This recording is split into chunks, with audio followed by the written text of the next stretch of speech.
That was dramatic. Literally, we out. Peace. And he left. 6.5% was it? Is that what the current odds are of the Stanley Cup? Well, and if you look at the round by round progression, the Stanley Cup favorite is the Vancouver Canucks. Like, what a time to be alive! Talking you through every goalie controversy, scoring slump, and draft lottery bust. This is the C4 Podcast on CanucksHockeyBlog.com. Here they are, the best starting lineup we could afford under the salary cap. Chris, Matt, Anna, and Adam. Welcome to another episode of the C4 Canucks Hockey Podcast, brought to you by CanucksHockeyBlog.com and the Full Press Coverage Network. I am Chris at Lightforce, joined virtually by Anna Forsyth at A4603, Matt Lee at MattLee_61, and back on the IR Unfit Podcast is Adam Ovenel Carter at AdamFOC. He showed up not for last week's episode, but for last week's draft and live stream. And then this week, we don't know what's going on. He did not take his private jet to the podcast. Is it fair to say that he might not be on the LTIR, but he's more accurately on the taxi squad at least? But I guess that would be it. But maybe he's like Louis, where he gets assigned to taxi squad, comes back, assigned to taxi squad again. So we're just bringing him in to manage our podcast cap? Exactly. Also, sorry, I realized I've only been in this house 3 days, so I forgot that there's church bells at 7 p.m. So as we started recording, the church bells started. So if you listeners got that, yeah. It's dramatic. Like, is it hourly? Or is it like 7 p.m.? Something at significant 7 p.m. at 7 p.m.? I don't know, but 7 p.m. every night. Did you guys, it hasn't been going off lately, but I also live in an area where, for those who don't know, I'm like in Mount Pleasant, and there's a old church that used to have bells going off at the top of every hour as well. I'm not sure if you guys have ever noticed that over the last year or so since we started recording these virtually. I can't say I've heard any. I'm trying to think. Also, there's a building. Spent a lot of time in Mount Pleasant and not noticed that either. Wasn't it like the one on Main Street or something? That. Yeah. I'm not even in that area, and I think I know what you're talking about. Yeah, it's if you've ever been to the Burgoo on Main Street, it's right by there. Okay, I figured it must be that building, but I also have never heard it. Clearly, just not very observant. Yeah. So, this is a great podcast so far. We're talking about the church bells ringing at Anna's place, and the church bells ringing at Matt's place. It's almost akin to early C4 podcast days when the fire trucks drove by my place. They still do, but I've upgraded the setup a little bit, as opposed to Clay, me, and my cat sitting in the main living room. Speaking of rewind, we're going to talk about the week that was. The Vancouver Canucks are back in action, getting themselves a win at least. And pull back the curtain here. We're recording during the second period because Matt Lee has an early bedtime. So I don't know what's actually going on against Calgary right now. But we'll talk a little bit about this trip to Alberta. And then we got to set up the week that will be. Thinking about the Vancouver Canucks taking on the Montreal Canadiens 3 straight times here in Vancouver. Some other odds and ends to talk about around the league. But we've got some big news to lead off Rewind. You're listening to the C4 Canucks Hockey Podcast on CanucksHockeyBlog.com and the Full Press Coverage Network. Big news. The big news is... Oh, you're pointing at me. Yes. Yeah, I think it's sort of... I don't even know where to even start this, to be honest with you, Chris and Anna.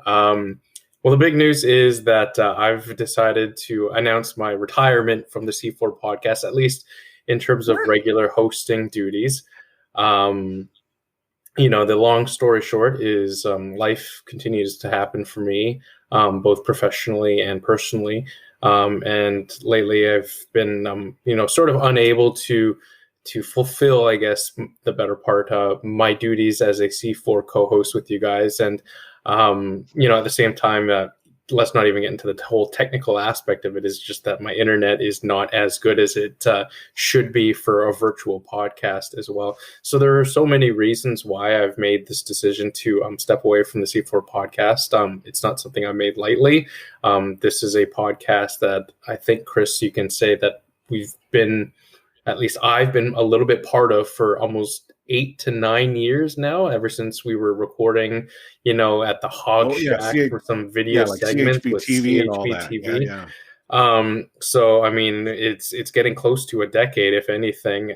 So obviously this is not something that I decided to do lightly. Our podcast has had the, great honor of sort of partnering up with CKNW in the past. We got to record the studio. We've had live shows, really a lot of great memories with all of us, and including Clay and Adam as well. So, this is something where, again, I didn't make this decision lightly. I did think about it for quite a long time, but for me, it's a good time to take a curtain on the C4 career. And, the good news is for you guys is that I continue to download, maybe not always listen, but I always download the episodes as a result.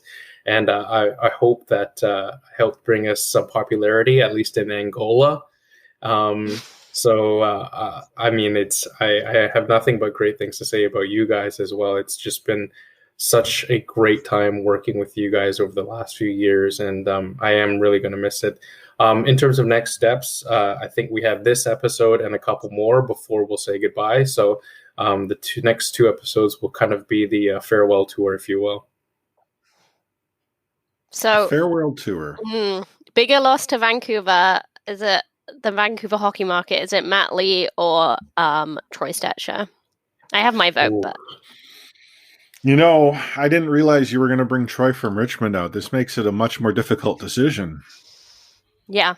I mean, considering the Calgary game's on right now, I thought I would avoid the obvious two players there, but... Well, I mean, there's no way Matt's like a Chris Tanev or a Jacob Markstrom. Maybe a Josh Levo. Oh, I wasn't even going to go to Josh Levo. I wasn't even going to go to Josh Levo, to be honest with you. I was hoping more for a Louis Domingue thing. I mean, at least I'm a baked goods type of person or something. I don't know. Okay. Yeah, but Louis Domingue is just way more good looking than you. And when have you baked a pie? Ooh. I think the last time has been... Do pot pies count? No. Unless you made it from scratch. Actually, from scratch. If you made it from scratch. Then no. No. Putting it in the oven does not count. No. Matt's like, but no, it was more than that. I took it out of the box.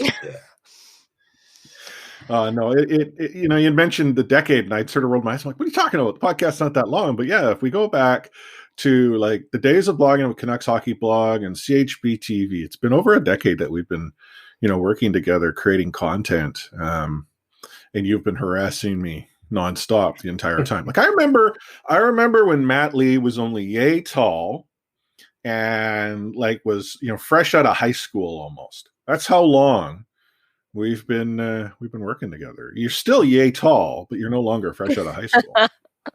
Fun. Yeah, I'm sorry. Yeah. I got to get it all in. Yeah, I was going to say, he's just teasing you, so it'll be easier saying goodbye. Mm-hmm. But yeah, like I mentioned, I think I'm really happy to see where C4 is sort of in right now. I know that we've got a lot of people who download and listen. I am happy to say that I'll still be very active in Discord, so I'm not going away completely. So I'll still be able to engage with a lot of our listeners. This is merely me sort of stepping back away from the normal podcast duties. So I'll still be there in Discord, and I'll still be promoting us on Discord as well. So yeah, I mean, it's not going away forever, and it's just kind of more taking a step back right now. Well, at least we have 2 more weeks of you dropping in random Canuck greats or remixes like Redeem Verbatim. I'm pretty proud of that one, to be honest with you guys. I was going to say that sounds like a Don Cherry-ism, but I don't think he would even get that close to a European name like Redeem Verbata. No, not at all. Well, as we sit here and reminisce about our good times together, and we'll spend more time doing it over the next couple of shows, let's reminisce about the week that was for the Vancouver Canucks.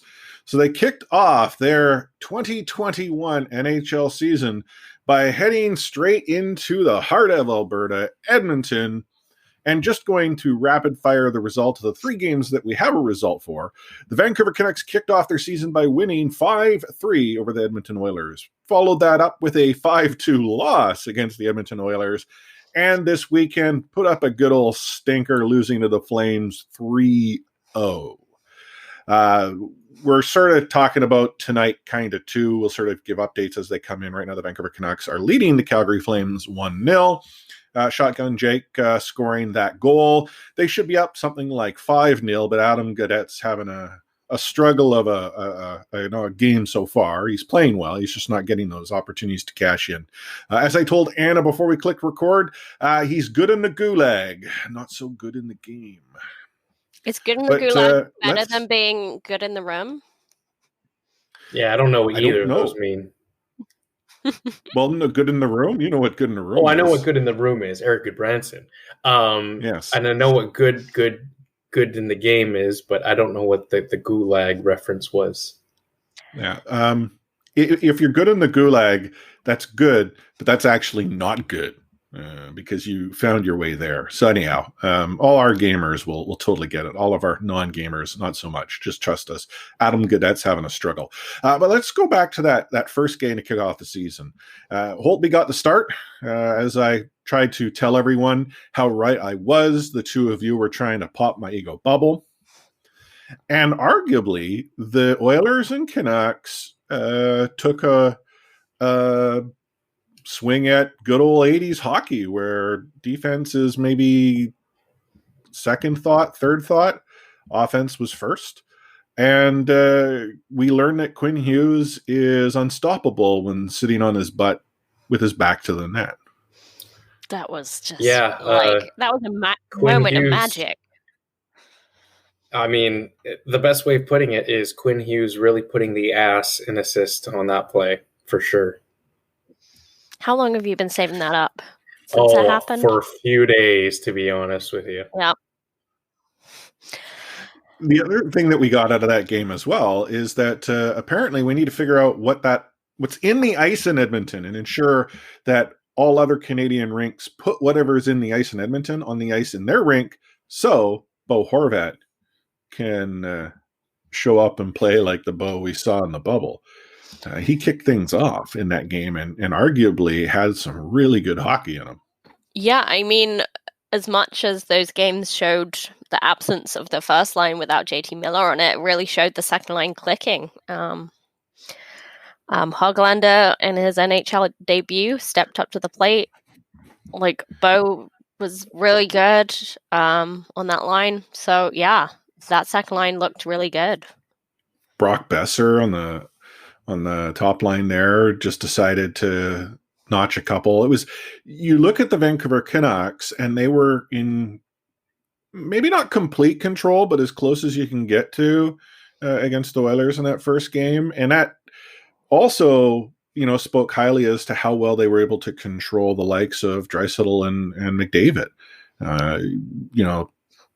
Edmonton has some issues. We'll maybe get into them a little bit later, but as is the modus operandi, keep those two out, and there isn't a whole lot else that you have to worry about, so long as you can take advantage of the fact that the Oilers do not have what one might call a number one NHL goaltender on their roster.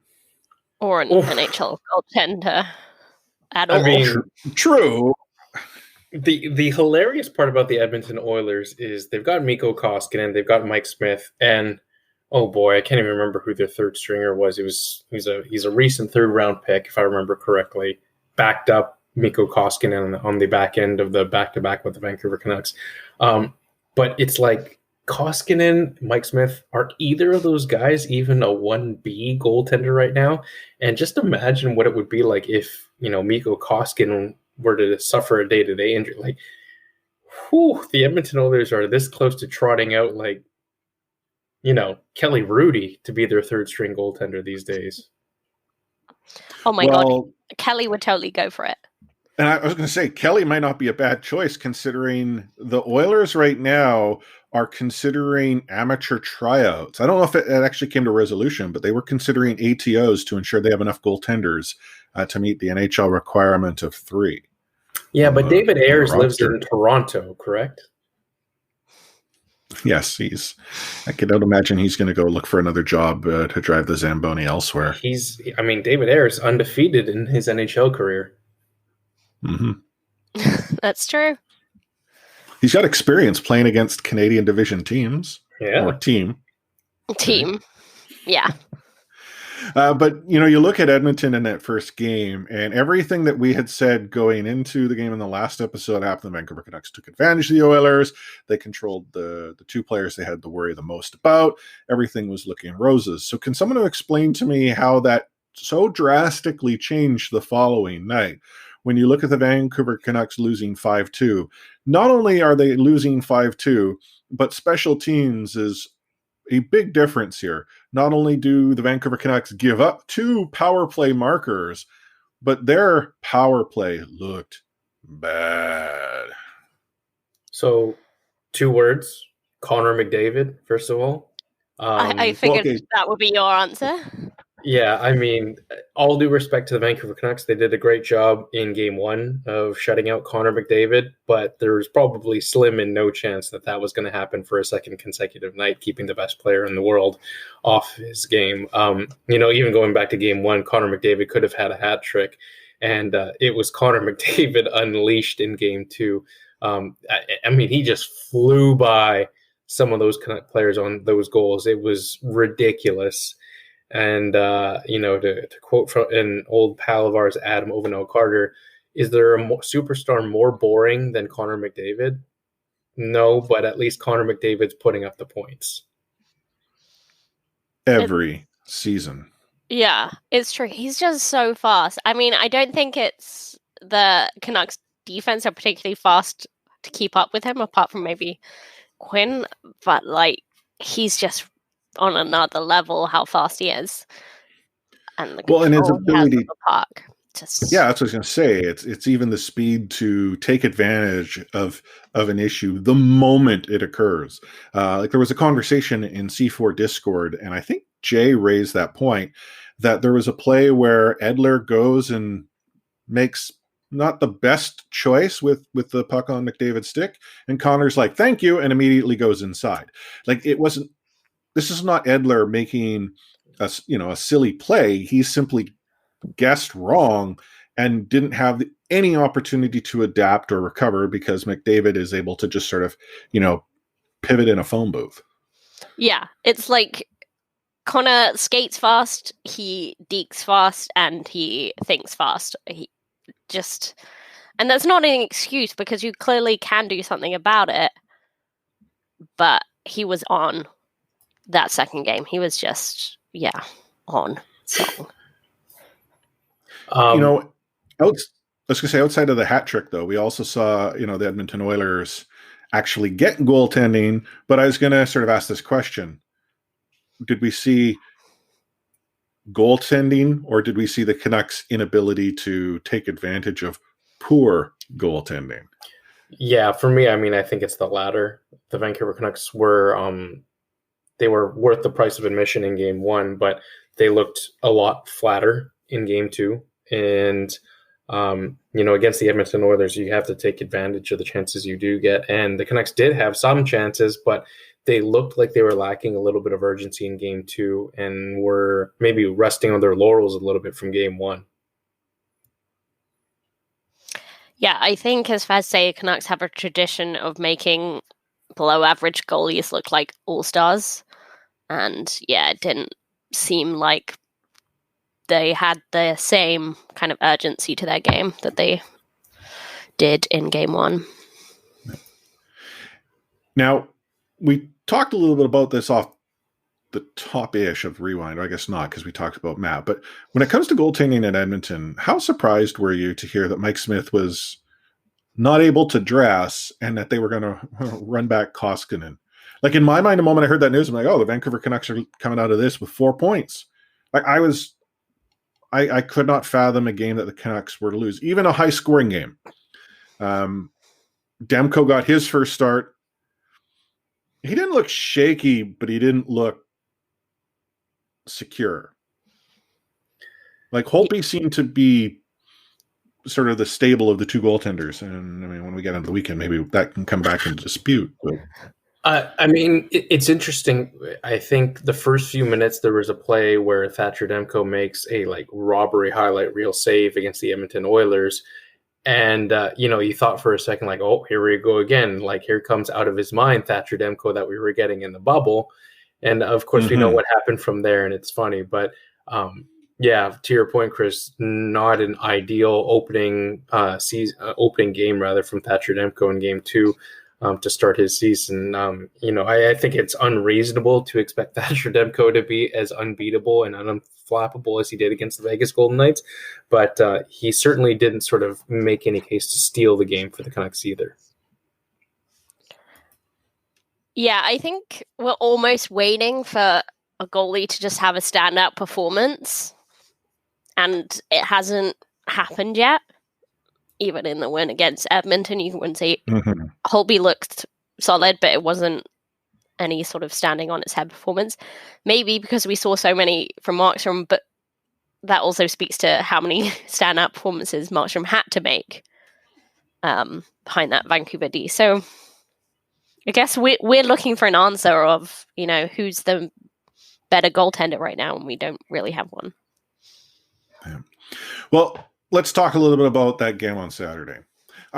Vancouver Canucks lose to the Calgary Flames 3-0. The loss 3-0, rough in a number of ways. One, that was Jacob Markstrom's first game against his previous team, our Vancouver Canucks, and he showed up. Markstrom decided that he wasn't going to allow the Vancouver Canucks any leeway. That's not to suggest the Canucks really made him sweat too much. But before we talk about the game, I wonder how many of our listeners took my advice and put money down on that Jacob Markstrom gets a shutout in any game against the Vancouver Canucks. They paid $350 when we had talked about it last. You could have made some serious money. If I tell you to put money on, take it to the bank. Take it to the bank. Yeah. Guess Matt isn't the one giving betting tips all the time. I wouldn't trust Matt's betting tips anyway. It's in his interest not to give good ones. Actually, I think it's in his interest not to give any, good or bad. Wow. But I do hope one of our listeners cashed in, and if so, thank you for taking me seriously. But let's talk a little bit about the game. Holtby goes back in the net, and if you thought that we were going to get Wednesday Holtby, we got not Wednesday Holtby. Now, arguably, though, do you think this game reminded him of his experience in Washington, where defense was optional and he'd see a whole lot of that puck? I feel that's almost how the Vancouver Canucks took that game. Yeah, what was that Nate Schmidt mic'd up moment where he says, "I've never seen so many shots in one game." It's like, yeah, welcome to Vancouver, buddy. It's a tough gig. Mm-hmm. It's a tough goaltending gig. But you've got to think that playing against so few teams will help the goalies out in the long run. You would think that they can start figuring out shooters a bit more. But yeah. Well, and the Vancouver Canucks gave up, I think it was 35 shots. Now, in fairness, they actually got shots themselves, but the bulk of that came in the latter part of the game when they were already... actually, no, looking at the score, I thought it came in the later part of the game, but no, they were actually pretty balanced. Each period, 11, 10, 11. But the key difference here is the type of shots that the Flames were getting. I mean, they scored 3 goals in the power play to win 3-0. When you're going 500 on the power play, you're probably going to win the game. And the Canucks had opportunities themselves on special teams, albeit not as many, and they were able to muster diddly squish. So yeah, I mean, if you're looking at the first few games of the season, really, it's been special teams that's made the difference between the Canucks being a 1-2 team and the Canucks from being a 3-0 team. I believe the Canucks have not scored a power play goal in either loss this season. And to your point, Chris, are only 50% right now on the penalty kill as well. So if you look at it just from a pure numbers perspective, yeah, the Canucks need to be better on special teams, and they just simply haven't been thus far. Yeah, I think our overpaid Jags, that's where they earn their money is on the PK, and if you're not doing your job there, it really doesn't give the Canucks enough chance to stay in games. There was a couple of, over the 2 losses, a couple of pretty bad penalties. But you're gonna take some penalties, so you've got to be strong with that PK. And I think we have seen, obviously, the lack of depth on the scoring side, but yeah, that PK needs to be better. Early, very, very early.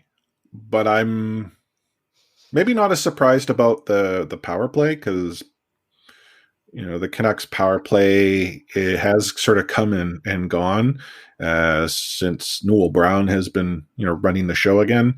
It's the penalty kill that I'm actually more surprised by.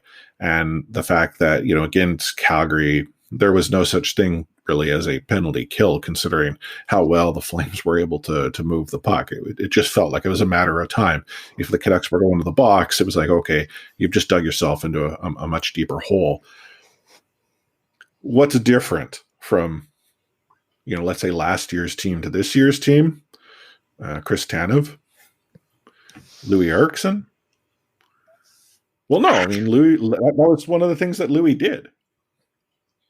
I'm not suggesting he plays himself in the lineup, but hey, if you look at the conversation in C4 Discord, I think even Matt, you were of the belief that Louis was going to find his way into this roster because what else? Now, as we learned, JT Miller was on the 7-day quarantine special or whatever. There's like a 7, 10, and a 14 or something. I can't read any more rules about it. I'll just wait and see what happens, because when people talk about windows and how that affects the cap, and it's very complicated this year, and I know we're gonna have to get used to it. But but as a segue, the Vancouver Canucks so far, I mean, I just checked, it was 1-0 for the Canucks still. It is not 1-0 for the Canucks still. It is. No. They are 2-1 down. Oh, wow. So my refresh on Canucks.com is not paying off. Oh, yeah, no, it is now. Okay, I was going to say, I believe that's powered by the NHL.com and the NHL app, which often struggles. So I'm not shocked that you're behind, but yeah. Oh, okay. Yeah, no. So it was 2 goals in less than a minute. Flames have come out, just over a minute. Flames have come out very strong this period. Compared to, they looked a little flat in the first, but Canucks looked flat for most of the game on Saturday, so Flames already doing better than that. I mean, we can get into the next segment, but I mean, if you were to try and peg individual players here who are quote unquote to blame for the first 2 losses of the season, any names come out to mind to you guys? The Tylers. Tyler Myers' lackluster defense. Tyler Mott's dumb penalties. I think we're omitting a pretty significant name, but wait, who? Okay, I'm gonna. Should we take a break and then we can get right to it? No. Let's get to it right now. Okay. Let's get to it right now. I mean, come on. You're 3 games into the season. Vancouver Canucks midway through the second period right now, and 40 doesn't have a goal yet this season. I know JT Miller hasn't played in most of those games, but Elias Pettersson had a great opportunity just in the first period here against the Calgary Flames and didn't cash in. The Canucks power play has been goose-egged since the Edmonton win off the start of the season. And Elias Pettersson has not jump-started the power play like he's supposed to. I mean, here's the thing. It would be a very foolish thing to count out Elias Pettersson, but this is a situation where you needed him to rise to the occasion while JT Miller was out, and it has been tough for him to do so. That's all I'm going to say. And I'm not saying he's solely to blame, but Pettersson is one of many, I think, that needs to step up here. I don't disagree, but to consider that being like, let's take another look at this. If all it requires you to do is to shut down Petey or for Petey not to produce, and this team is done, that speaks more critically about depth, which I think is actually the bigger thing to blame. Now, Miller is playing in Calgary right now. It did look like somehow, it magically turned the team around. Sportsnet was dropping, fire up the team in the room in the bubble, as, again, being good in the room is important. That's how teams get wins. I'm not entirely sold that that's the case, but if you were to tell me, Chris, depth's an issue, and here's what's going wrong. If Petey doesn't produce, there isn't sort of a plan B, or if the power play can't produce, there's no plan B. Like there's a lot of if this, and that's where I have concern. But we're only 3 games-ish into the season. Can I offer another name? And it was someone not on the ice, and I'm not talking about JT Miller's false positive result. Like, lack of depth. Who's to blame for that? Well, it's the GM that I'm not a big fan of. Quite so. I'm just saying, like, obviously we've been used to our top line producing at a clip, but if they don't produce, that can't be it. That can't be our whole plan. Yeah. Well, I mean, just as we sort of wrap up this segment on these sort of final thoughts, Matt kicked off a real solid conversation this past weekend in C4 Discord when he argued that tonight's game was a must-win game. And if you happen to watch our live pre-show, he doubled down on that. When he started to waffle, he then committed to not only, setting the table, eating at the table, clearing at the table, that this was a must-win. It's not looking good. It's not trending that way right now. But if this was a must-win, the must-win is because of a lack of depth. And that's a story we continue as Canuck fans, I think, to see time and time again. I would love to say there's a lot of depth, but we have yet to sort of see that proven out. If we go back quite a few years, like even into the Gillis era, where I won't argue that Mike Gillis always had necessarily depth behind the roster itself was deep enough to handle a few players dropping out, whereas now that doesn't really exist. And we sort of saw that when we heard the term "the window was shutting." Shut down the Sedins, there really wasn't anything else he had to worry about when it came to Vancouver, unless it was a hot goaltender. And hey, look what Jacob Markstrom was able to do with that. He turned it into a big deal in Calgary. So, anywho, I'm trying to judge Matt's facial expressions because I think you're watching the game. Oh, yeah. I mean, well, I was going to say quickly that, well, first of all, we're in the dying moments of the second period here, and Elias Pettersson took an undisciplined offensive zone penalty. And just when you think it couldn't get worse, Tyler Myers takes an undisciplined defensive zone penalty on the penalty kill where he chops Matthew Tkachuk in the face. And now the Flames are heading on to a 2-man advantage to end up the second period here. So I will say that Pettersson penalty didn't come from nothing. I don't want to harp back, but like Pettersson isn't Swedish for cross-check me in the back. Oh, Brian Burke over here. Well, as we take a moment here to gather our thoughts and share our hopes and prayers, you're listening to the C4 Canucks Hockey Podcast on CanucksHockeyBlog.com on the Forecast Coverage Network. Take hitting out of the game. You can't hit anymore, so don't do it. The unsportsmanlike conduct, I want to get an explanation on it. No kidding. Because how do you get suspended for unsportsmanlike conduct? Plus interference. There's no interference there. He had the puck. Now, Madison never ever did that before. Now, why did he do it? And that because he was mad. Well, your early favorite for the Calder Trophy, that's for sure. Elias Pettersson, you might even say your early favorite for the Hart Trophy. Just to get back to your question, Elias is going to play plenty. He didn't play. He's going to get a lot of power play time. And, yeah, I'm concerned about our offense. We lost 200-point players, and we've got to find a way to score. Regardless of the result tonight, and Matt's declaration that this is a must-win game, the Vancouver Canucks still have at least 3 more games prior to our next episode.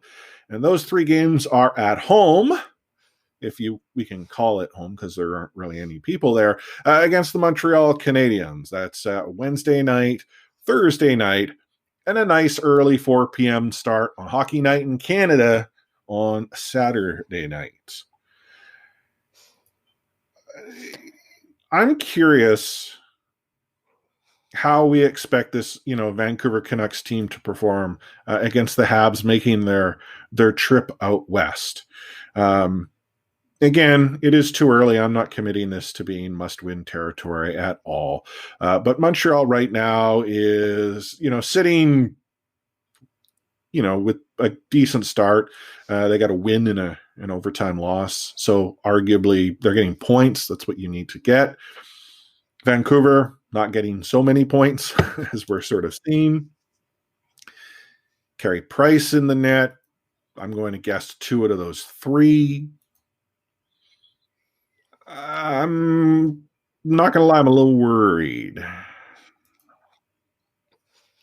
Yeah. I mean, I think anything's possible in any of those games, to be perfectly honest. I think Montreal is kind of going into the season flying under the radar a little bit. So I think that there's the possibility you see them rise to the occasion, but I think you're right for the most part, Chris. Yeah, I think their defensive discipline does scare me a bit. I mean, they obviously had that barn burner of a game to open the season, but that's the least. And they seem to be pretty good at keeping their opponent's offense down, so that's what would scare me. Well, I mean, the difference maker in that first game was, Wayne Simmons, because, he single-handedly turned it around. That's basically what I understand took place. Am I wrong? I see. Mm-hmm. But when we look at the matchup, Vancouver against Montreal, even though, yes, it's a long trip out west, and the Canucks, you would think, would get a bump finally sort of opening up the season at home, I'm thinking the edge does go to Montreal. And if I were to sort of, again, too early to guess, but I'm going to give the Habs 2 out of 3 games there. And I'm not thinking the Vancouver Canucks are pulling overtime points out of it. I genuinely feel the Canucks are maybe only getting 1 win out of the 3. Yeah, and as Meatloaf said, 2 out of 3 ain't bad. Unless you're the Canucks on the losing end of that. Then it's not good. And negative Meatloaf. Negative Meatloaf. That sounds like a death metal band or something. Yeah. Mm-hmm. Honestly, I could see that happening. I mean, long trip out west. They're already in Alberta, so right? Or are they at home right now? No, they're in Edmonton. Is that correct? Actually, yeah, they're in Edmonton, currently up 1-0. There you go. So yeah, I mean, they'll be fine from that perspective. Carey Price still looks decent. And it's just so easy to see how the Canucks fall apart quite quickly. It's like the opposite of a 60-minute effort. They go hard, then they go home. So they might just have go home because they're at home? Yeah, I guess so. There's people right now listening like, oh my God, I can't believe you're so negative. It's far too early. Like the Vancouver Canucks could bloody well win, those 3 games by a combined score of 20-3 for all we know. It's just like we haven't had a preseason.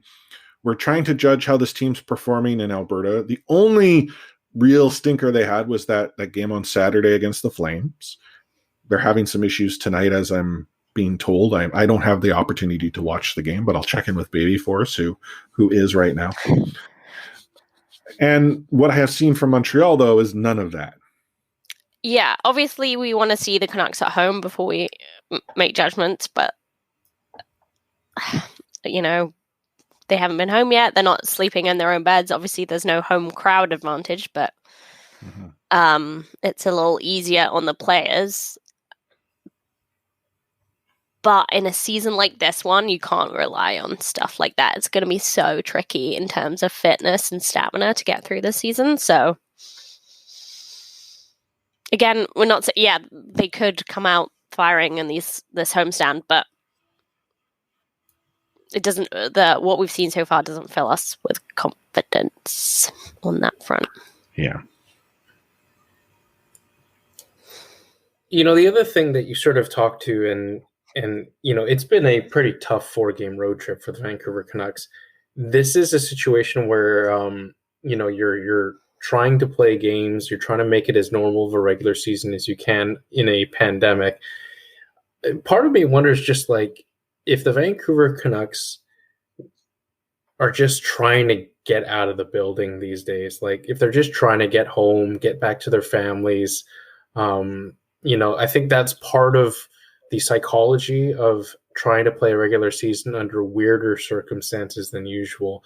And I'm going to be curious, not just this road trip, but just like all road trips, because there's going to be a lot of long road trips too in a condensed, shortened season. I'm just curious to see how the Canucks will respond at the beginning of road trips and at the end of road trips as well. And, if you're looking at just this 4-game sample size, are the Vancouver Canucks well served to try and get as many points as possible in the first part of a road trip, because it makes that last part of the road trip that much sort of easier to digest no matter what? Just thinking out loud here. I mean, yeah, you might be right, and I guess this is our first kind of time to test that theory. We'll see how the Canucks respond, but I think, as Chris said in our IOTA earlier, this season it won't be about, like, hot streaks will get you, like, big swings and will put you in the playoff picture, and Canucks could lose 4 or 5 in a row, but then go on a run and they're right back in contention. So I think, as we said, way too early, but it will be interesting to see how the Canucks respond at home compared to, starting the season 4 games away from home. Yeah. And that point, swing hockey is what we need to get accustomed to. Yeah, Vancouver Canucks didn't have the best road trip, or potentially the best road trip in Calgary. 3 periods to come, things could turn around. But if they leave, Edmonton and Calgary with a possible 4 points, I don't think really there's any real issue with that. I want more, but whatever. 500 hockey to start the season isn't the worst. I think the concern is the lackluster play we're seeing, some of the stupid penalties. But regardless of whatever happens, if the Canucks then come home and win 3 against the Habs, and let's say, for argument's sake, they win the 4th against Ottawa next Monday night, that puts the Canucks right at the top of the division, the Scotia North division. So swing hockey, it's possible. Yeah. There's no you're out of it. It's just, again, just difficult. So difficult to prognosticate.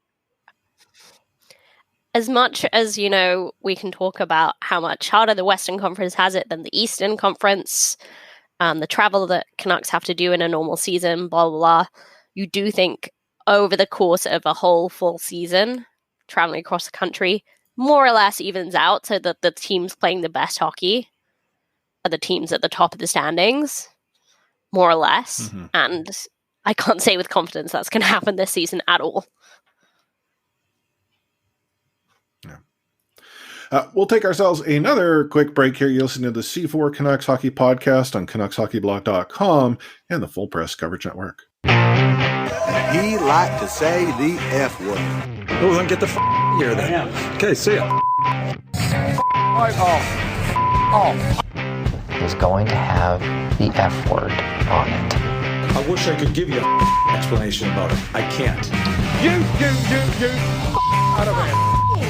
You said the F word, Dad.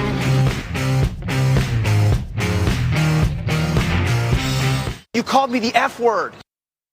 By now, you've probably heard that an NHL player took issue with not so much the question that was asked by a reporter, but the reporter himself, and used some colorfully descriptive adjectives to help convey the opinion that I don't believe you are going to write what I tell you. You will write whatever you want. When this went down, it's during essentially a broadcasted Zoom call, because all the post-game interviews are done virtually, and Voracek shared his opinion, his feelings. You could tell there are, based on, I can't remember who it was sitting next to him, but the reaction is like, sorry, what? Oh my goodness, keep my face resolute. I do not want to react. I believe it was Bo's first cousin. I don't keep track of the family trees. Travis Konechny. I mean, he doesn't keep track of much, but yeah, it was. I have two thoughts on this, but sorry, Chris, if you wanted to. No, go ahead. I was just going to say, he has since, Voracek has since been talked to or spoken to by the league, who have explained to him not good. There are a number of people who, rightly or wrongly, have dropped you make this much money, just shut up and take it, because somehow you can be paid as much money as possible and be told to do whatever the heck you should do. But then the counter to this is, how often do we as fans wish we saw personality instead of the Bull Durham Nuke Lelouch, 6 lines to press conferences. So I'm not a big fan of the colorful adjectives. That's just a me issue. I've got no problem with a player going about it saying, sure, ask the question. I don't think you're going to write what I say, but be witty about it. Anyhow, Anna? So, yeah, the only thing I would say is it's really hard to be a reporter in COVID times. I think it's hard to be a hockey reporter anyways, because they give such boring answers. But to try and get an answer out of them when, you only have the players that the team put up, you have such a weird environment, there's no opportunity to have a one-on-one. So that's the caveat. But you know what? Jake was honest. He was forthright. He was stuck up for himself. And the fact that most reporters liked it and thought it was a shame that he was, brought to task, I think does show that, one, we need more personality in the game of hockey, and the league needs to stop shutting that down. What do you think, Matt?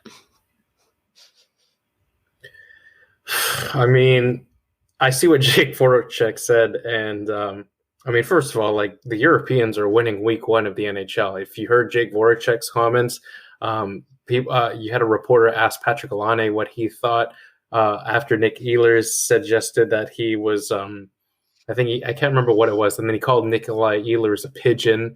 So, I think it's kind of good that players are showing their color early on the season. And frankly, I think the NHL needs more personalities like that.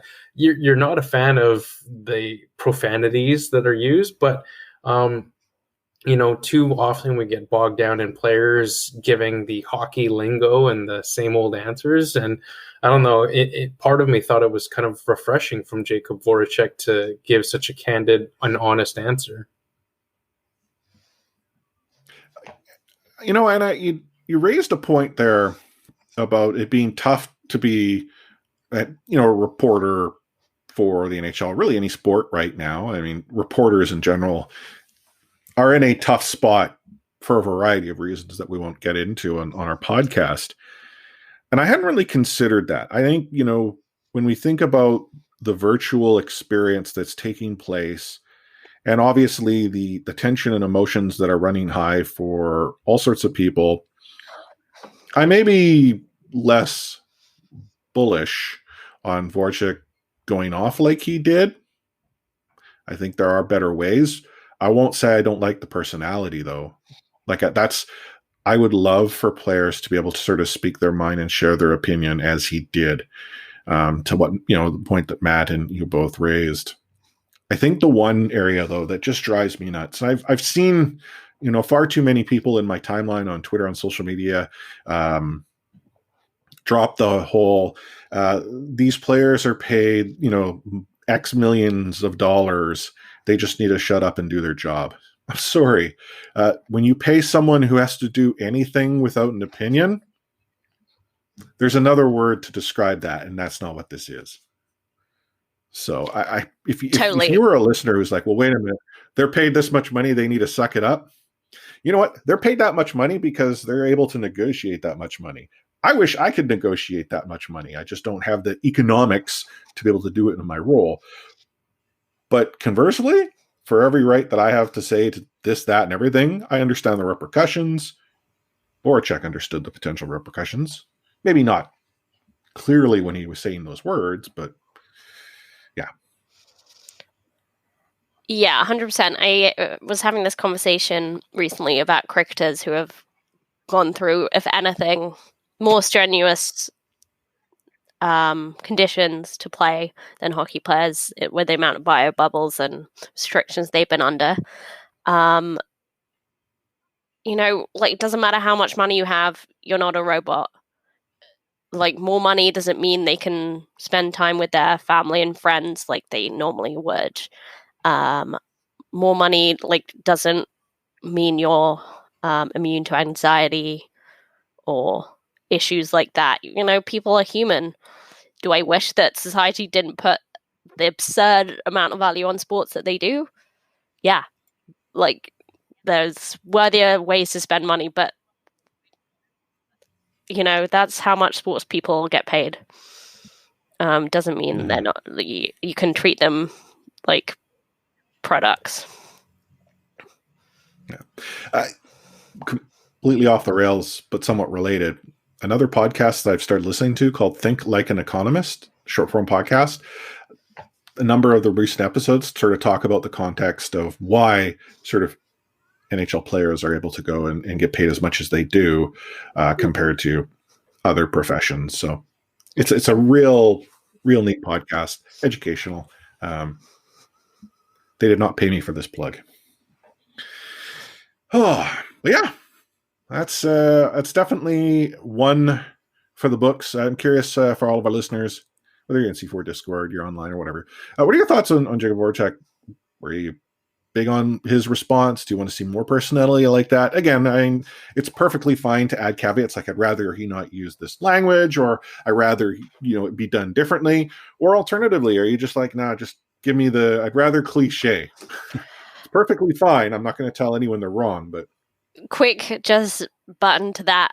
I think it would have been a awesome move if the Flyers fined Voracek for swearing, for the language, but backed him up on the rest. Just that would have been a great petty move there. But that's what they need to do. Just get Gritty to do the next one, and he just holds up signs with symbols on it. Yeah, I like that. You should be in hockey marketing, Chris. I'm sorry. Gritty can do anything, and there is no wrong. Agreed. There's no morality in his universe. No. 3-1. Oh, man. I mean, hopefully we finish this podcast, Canucks mount a resurgence, and we look stupid tomorrow. I'm perfectly happy with that. Hey, you know what? I'd actually adjust that to we look more stupid than we normally do. Exactly. Yeah. A quick side note before we end the show here. The Dad Lee has officially completed his heel turn. The Dad Lee, who most of you know, was a huge Bo Horvat fan and his former neighbor. And he was also a very staunch Jacob Markstrom supporter and was very much in favor of the Vancouver Canucks retaining Jacob Markstrom in free agency. And now that Jacob Markstrom has left the Canucks for the Calgary Flames, has been very anti-Demko and very anti-Holtby, saying the Canucks goaltending is just not as good. And he's right, but I guess he's officially completed his heel turn. Probably is going to order his Jacob Markstrom Calgary Flames jersey, and we'll talk about how bad the Vancouver Canucks are. I thought you were going to say fire. he's just turned on Jacob Markstrom, like, as soon Oh, as he left. no. I wish he would. Well, I mean, that was kind of a roller coaster the way Matt was positioning it. Because at first he talked about Bo Horvat. So I'm like, oh, Bo's getting the heat because he moved. Then it was like, yeah, right. Jacob Markstrom. Oh, he turned on Markstrom because he's a Flame. But no, the fact that he's turning on the entire Canucks team and going Calgary, that's a whole different level. Maybe we need to get the Dad Lee to join us as our new regular host. I know. I mean, at this point, he's so anti-Vancouver Canucks. I don't think he's made for a Canucks podcast at this point. Oh, so as we look to wrap up our show, if for some reason you missed it because you fast forwarded through Rewind, Matt dropped the news that he is parting ways with C4. He's only got a couple shows left. He'll be kicking around in Discord, and you'll see him show up. I'm guaranteed Matt's gonna be like, I want to be on the show tonight. That's how he's gonna do it. No, it won't be like we invite him back as guest. I would never. I want to be on the show and kick the door down when I want to. If you guys ask me, I will try and make my way through my schedule to get on the show for you guys. But yeah. But that leaves just Anna and me. Yeah, but we have friends. We can find some friends. Well, I mean, I hope you do. I'm told I do not have too many friends. I got told I had all my friends too many friends by a border agent once. So there you go. That's interesting. I was going to say all of the friends that I ever had have been on this show at some point in time, and I'm running out of them because they keep leaving. That's sad. Yeah. But we'll figure things out. Maybe we'll have to hit the podcasting, free agent market. The classifieds. Or do we draft? Yeah, classifieds. Is there like an amateur draft for podcasting? Yeah. I don't know which round I would go in, but I think I'm more Brandon Sutter, JB Beagle these days than a Leon Draisaitl type of. I was going to say, I think you're heading off to retire to Europe, right? LTI retired. He's going to join the KHL podcast system on Robidaw Island. Exactly. That's it. But what final words of wisdom do you have for all of the listeners there? Redeem verbatim. Yeah, I mean, we've talked about it a few times, but the Vancouver Canucks are 20 minutes away from losing a must-win game and heading home, and I'd love to be proven wrong. So the Vancouver Canucks can end this 4-game road trip with a 2-2 record, but not looking great right now. Anna? To leave things on a rather cryptic note, if you saw my tweet promoting the show the other week, well, this time you did hear the alarm. Did I? Well, it went off, so I guess you guys did. My final words of wisdom: it is not a must-win game. Although I do wish that they prove us wrong and actually win the game in the third, win to turd. But this week will be an interesting week, obviously, with the Montreal coming to town, as we talked about. And I do hope the Vancouver Canucks find a way to turn things around.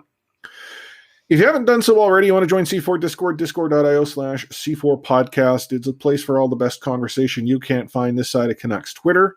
We talk about video games, food, booze, hockey, booze, video games, and food, sort of in that order.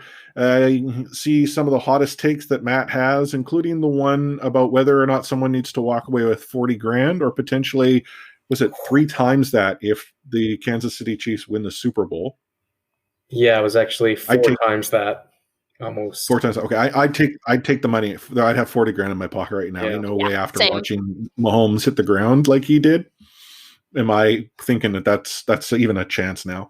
Follow us on Twitter at the C4 Podcast, Facebook.com/C4 Podcast. And as always, please, if you've reached this far in the show, drop us a review in whatever podcast application you happen to listen to us in. And if you need a helping hand to do so, go to podchaser.com/C4 Podcast. Drop us a review there. Not only can you review the show, you can review each and every episode on Podchaser. So on behalf of Taxi Squad, Adam Owenell, Carter at Adam FOC, Anna Forsyth at E403, Matt Lee at Matt Lee_61, myself, Chris at Light Force, we're going to sign this podcast episode off with those magical words of, we're out.